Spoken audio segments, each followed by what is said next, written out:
Late na naman pero hindi absent. Ito ay ang review ng Tecno Pova 7 Ultra 5G. Tara, try natin to. Oh my God, medyo napagod ako sa mga kasunod-sunod na laptop review. Actually, mas nakakapagod mag-review ng laptop kasi mas maraming details, mas maraming dapat i-test. Pero yun nga, balik na naman tayo sa phone review. Hopefully, nakatulong yung mga laptop reviews ko. And if ever na gusto nyo pa, maglalabas ako ng laptop list soon for gaming laptops, for work laptops. So, syempre, para mapanood nyo yan, mag-subscribe kayo by clicking the subscribe button below. Hit nyo yung bell icon para ma-update sa mga susunod na videos dahil nakikita ko na madami tayong nanonood na hindi pa nakasubscribe. Anyway, dito na tayo sa ating panibagong phone. Ito ay ang Tecno Pova 7 Ultra 5G. And tama yung narinig nyo, hindi siya Tecno Pova 7 Pro Plus, hindi siya Pro. Ito ay ang Ultra. So with the Ultra, technically panibagong phone model siya. And nag-release ang dalawang panibagong phone model. Ang Tecno this year, meron yung Pova Ultra, tapos meron yung Pova Curve.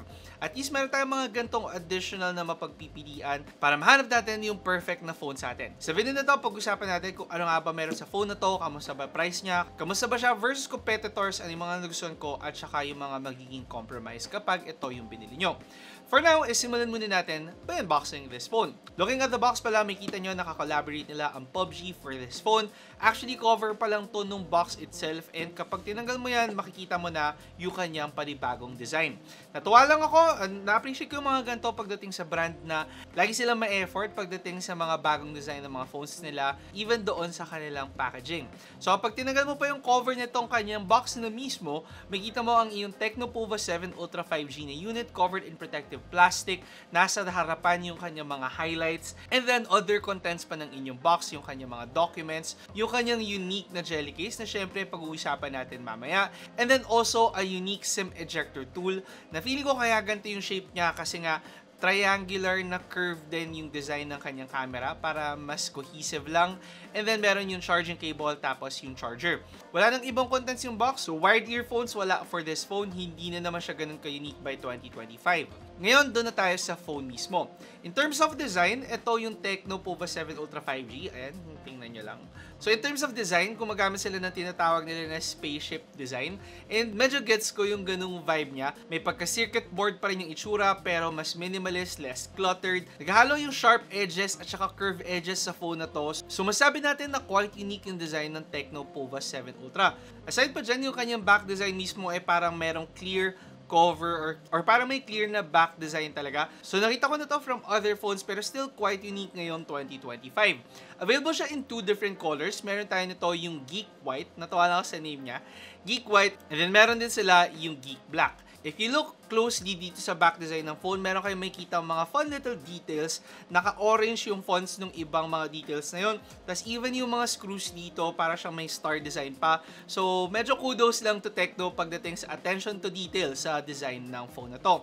Sa camera part niya, meron tayong unique na design din na nakukuha. Triangular yung camera setup niya na nakuha na natin to from other Tecno phones before.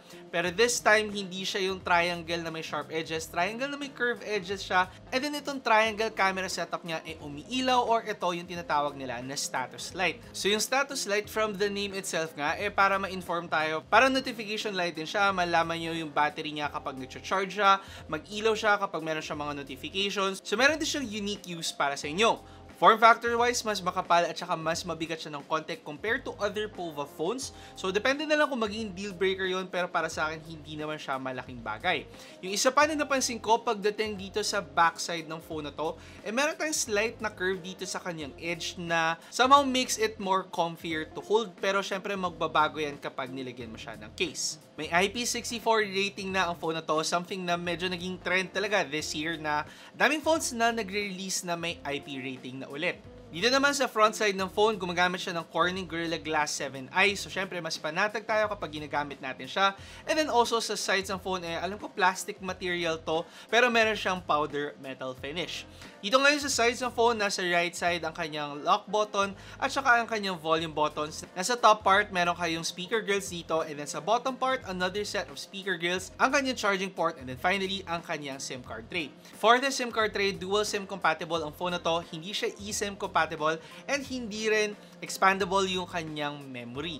Sabihin ko sana, make sure na tama yung memory option na bibili nyo, pero iisa lang yung available dito sa phone na to, which is 256GB of internal storage. Ngayon, dito naman tayo sa screen ng POVA 7 Ultra 5G. Okay, meron kang 6.67-inch na display, meron tayong mataas sa 1.5K resolution, mataas na 144Hz na refresh rate sa isang AMOLED display, and also mataas na 4,500 nits of peak brightness. In terms of display lang, isa to sa may pinakamaganda, pinaka-responsive na display na makuha nyo at this price point. So para sa akin, isa yun sa mga selling point ng Tecno POVA 7 Ultra 5G. For the speakers naman, gumagamit siya ng stereo speakers. And ayun, pagdating sa volume and quality, masabi kong meron naman siyang okay na performance. Nothing revolutionary on this area if ever na medyo audiophile kayo pagdating sa mga phone.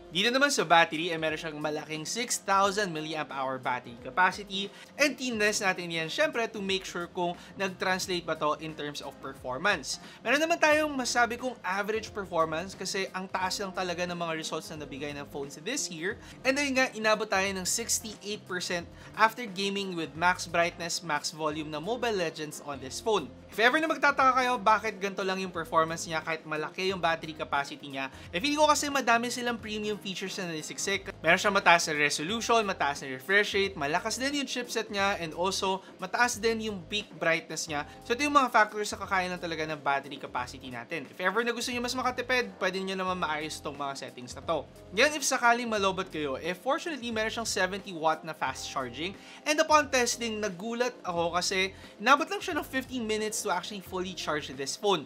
Quite fast for a phone with a 6,000 mAh battery capacity.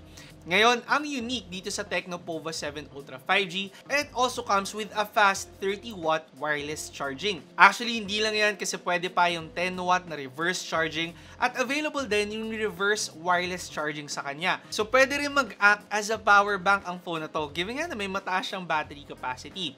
Aside pa dyan, available din ang bypass charging at saka meron din siyang smart charging features. So, actually, busog tayo sa area na to pagdating sa phone na to.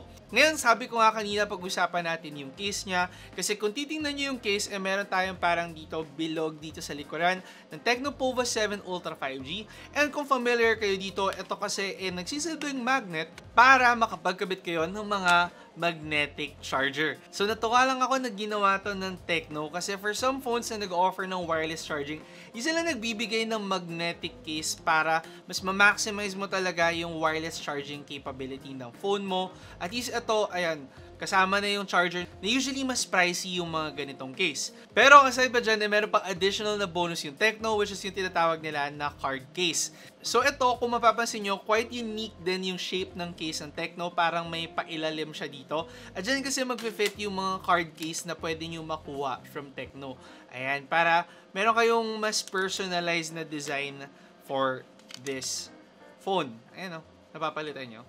So medyo natuwa lang pagdating sa bonus na gimmick ng Tecno dito. Pero take note lang pagdating dito sa kanyang card cover at saka yung magnetic feature ng likuran niya. Compatible ang phone na to with other magnetic power banks. Magagamit mo pa rin yung magnetic power bank kahit nakasuot itong card case mo. However, medyo kailangan mo lang siyang galaw-galawin ng konti para mas ma-detect yung wireless charging niya. Yung isa pa kapag ginamit mo tong mismong magnetic power bank from Tecno, yung malakas masyado yung magnet niya na kapag hinila mo siya, sasama yung card cover. So ito yung mga para sa compromise pero masayang compromise pa din kasi ayan, hindi mo naman ito nakukuha from other phones lagi. Ngayon itong mismong magnetic charger from Tecno, design-wise may pagka-industrial or techy or metallic spaceship design din siya.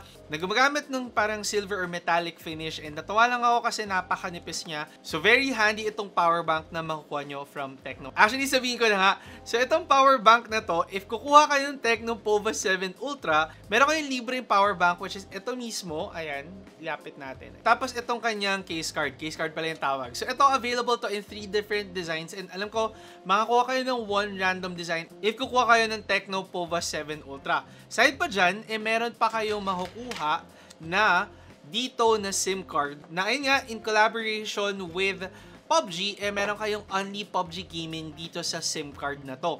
So, para sa mga mahilig talaga maglaro dyan, especially if paborito nyo yung PUBG na mobile game, definitely may enjoy nyo ang Tecno Pova 7 Ultra. Kasi, ayun, design-wise pa lang, pagdating sa kanyang cover, and even doon sa SIM card that comes with this phone, definitely PUBG all you want talaga kayo on this phone. So anyway, medyo napahaba-haba tayo sa bonus na yon. Pero ngayon, doon na tayo sa kanyang other features pa.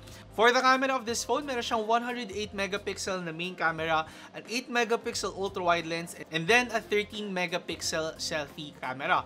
Upon testing yung camera performance ng phone na to, masasabi kong meron naman siyang okay na camera performance. Medyo parang hit or miss tayo pagdating sa camera performance niya, and mostly i-attribute ko to sa post-processing ng kanyang camera. Which is surprising kasi meron silang Tecno Camon series, hindi ko gets ba't hindi na lang nila ginamit yung post-processing doon. Kasi kung mapapansin nyo yung mga photos taken with the main camera, nag-a-adjust yung lighting niya, minsan naging overwashed yung output niya, naging sobrang bright to, and yung sharpness niya, tumataas din ng konti, that makes it look a bit artificial. Even looking at yung kanya mga ultra-wide photos, magkakaroon din tayo ng mga onting adjustment. Minsan nagda-darken or parang dun sa mas gusto ko na color output yung nabibigay niya, pero minsan nandun din tayo sa overwash na output. Definitely, mas maganda to kapag maganda yung lighting situation mo. Pero ayun nga, for a phone at this price, madami tayong kakompetensya talaga pagdating sa camera. Zooming in on our photos, mahalata na kagad yung pag-crop ng kanyang mga picture. May kita nyo yung onting pixelation, and again nga, feeling ko more on post-processing talaga to, and kaya dapat tong maayos ang Tecno over time. With low light naman, meron siyang good enough performance as long as maganda yung inyong lighting. Pero for ultra-wide at saka zoom lens, I do suggest na gamitin nyo yung kanyang night mode para mas ma-enhance ang quality. Ngayon, for the selfie camera naman, meron din siyang good enough performance, pero again nga, dahil late 2025 na, I'm expecting more from phones na na-release ngayong second half ng taon, at dito may kita natin na hindi talaga camera yung main focus ng Tecno Pova 7 Ultra. Finally, for videos naman, masasabi kong same din yung output na nakuha natin compared doon sa kanyang mga photos na may tendency na maging brightened yung mga photos and may tendency na mag-over-sharpen na mapapansin natin dito sa mga samples, and ang pwede siguro magawa ibaba niyo yung brightness whenever taking photos and videos on this phone. Kaya niya mag-take ng up to 4K at 30 FPS videos, and stability-wise, what we can expect naman for phones at this price. Ngayon, kung parang nabitin ako sa performance ng camera ng Tecno Pova 7 Ultra, bumawi naman talaga siya for gaming.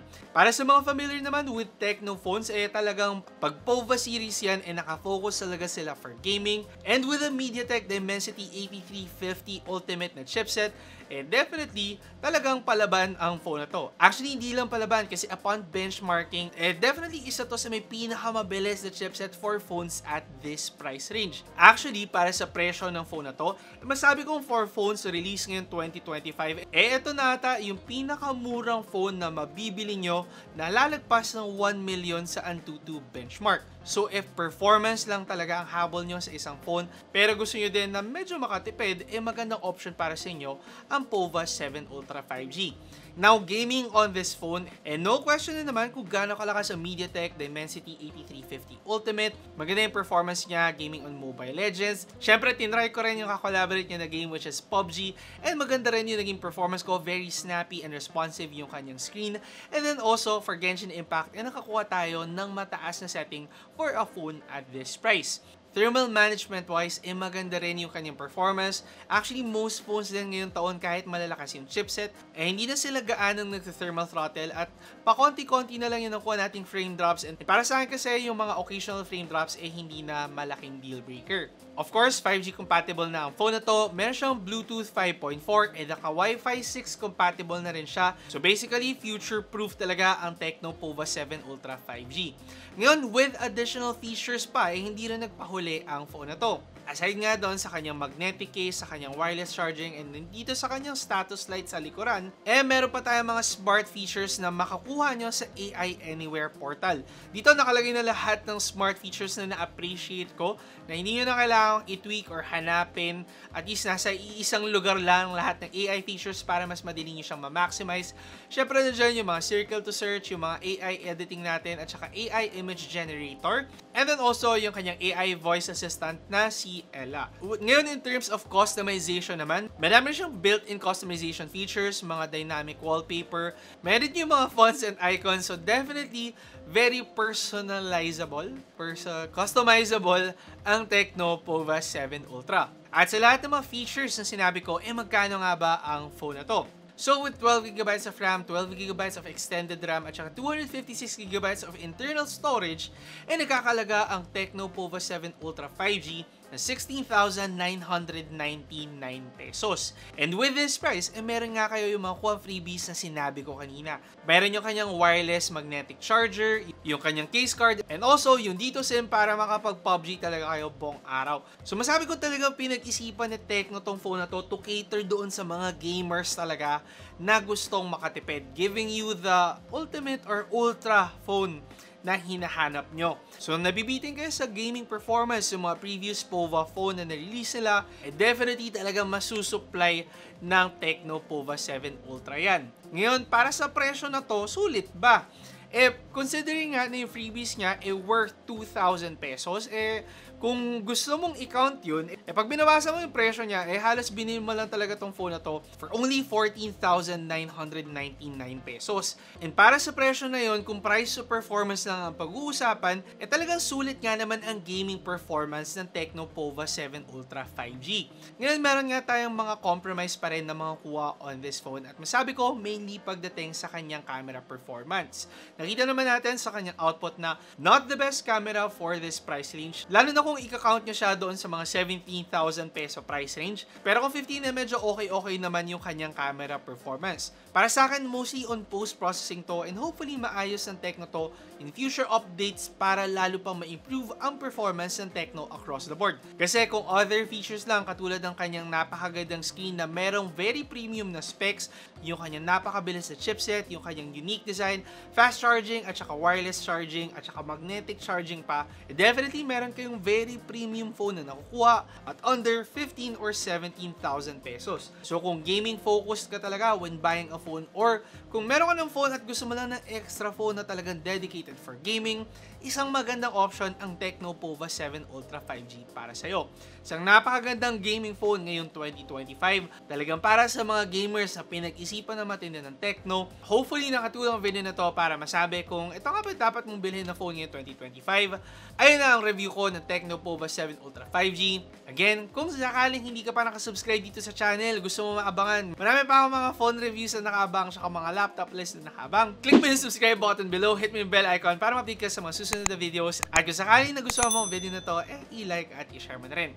Again, ako si Alvin, ang new tech guy. See you next time. Ingat! Nagustuhan nyo ba ang video ko? I-check out nyo ang aking channel for more phone, gadget, and laptop reviews. Tapos, meron pa akong tech tips and guides. Mag-subscribe by clicking the subscribe button below at i-hit nyo na rin ang bell icon para sa mga susunod ko pang videos.